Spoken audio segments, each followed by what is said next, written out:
भारत और रशिया के संबंध आज से नहीं बल्कि आजादी के बाद सोवियत संघ के समय से हैं और जो 1971 भारत पाकिस्तान युद्ध के समय रशिया ने अमेरिका, ब्रिटेन समेत कई सारे वेस्टर्न देशों के खिलाफ जाकर जो भारत की मदद की थी, उसका एहसास हर भारतीय को आज भी है।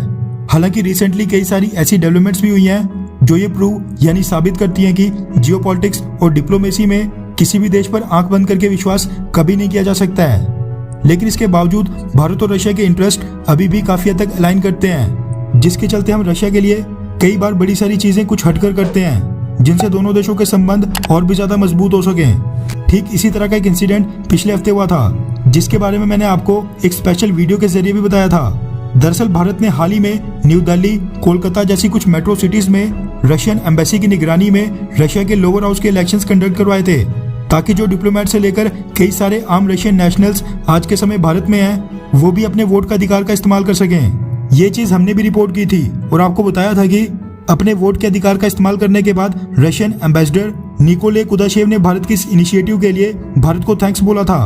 वैसे रशिया की स्टेट डूमा की 450 सीट्स पर हुए इलेक्शंस के रिजल्ट्स अब आ गए हैं और यूनाइटेड रशिया, जो कि व्लादिमीर पुतिन की पार्टी है, उसको 450 में से 324 सीट्स के साथ शानदार बहुमत मिली है। रिजल्ट्स के आने के बाद कंट्रोवर्सी एक बार फिर शुरू हो गई थी और इंटरनेशनल के साथ साथ कई सारे भारतीय मीडिया हाउसेस ने भी रशिया और पुतिन गवर्नमेंट पर आरोप लगाया था कि जो ये स्टेट डूमा के इलेक्शंस हुए थे, ये फ्री और फेयर बिल्कुल नहीं थे। इनमें फ्रॉड और कई सारी धोखाधड़ी हुई है। जब से रशियन पॉलिटिक्स में नावाल्नी की एंट्री हुई है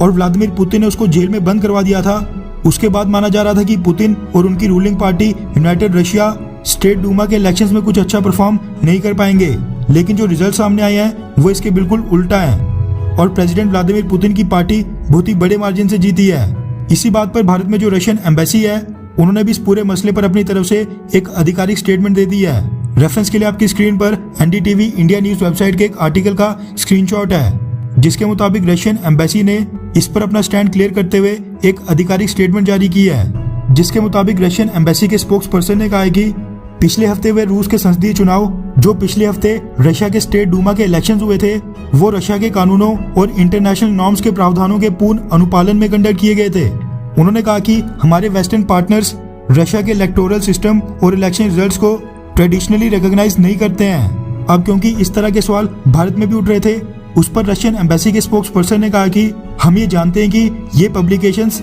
यानी जिन्होंने रशिया के इलेक्शंस के बारे में ये छापा है, वो सब भारत का आधिकारिक स्टैंड नहीं है। हमें पता है कि हमारे भारतीय दोस्तों और पार्टनर्स ने इस पर कैसे, कितने पॉजिटिवली यानी सकारात्मक तरीके से रिएक्ट किया है। हमारे भारतीय दोस्तों और पार्टनर्स को रशिया के चुनावों को लेकर कोई भी संदेह नहीं है कि ये रशिया और इंटरनेशनल लॉ के अकॉर्डिंग हुए हैं, यानी उनको भारत पर पूरा भरोसा है और उनको पता है कि इस तरह की स्टोरीज जो भी पब्लिकेशन हाउस छाप रहे हैं, वो वेस्टर्न देशों के इंटरेस्ट को प्रमोट करने का काम कर रहे हैं। रशिया के स्टेट डूमा के इलेक्शंस की वैधता पर बोलते हुए रशियन एम्बेसी के स्पोक्स पर्सन ने कहा, रशिया में जो recently lower house state Duma के इलेक्शंस हुए, उसमें भारत समेत दुनिया भर के 59 देशों से 239 इंटरनेशनल ऑब्जर्वर्स और 10 इंटरनेशनल ऑर्गेनाइजेशन के रिप्रेजेंटेटिव्स रशिया में स्पेशली आए थे, जिन्होंने रशिया में आकर ये इलेक्शंस खुद ही मॉनिटर किए हैं। खैर, वैसे आपको क्या लगता है कि क्या रशिया में ये जो वोटिंग हुई है और इलेक्शंस हुए हैं, क्या वो बिल्कुल फ्री और फेयर हुए हैं या फिर फ्रॉड इलेक्शंस हुए हैं? इस पर अपनी राय नीचे कमेंट करके जरूर बताएं।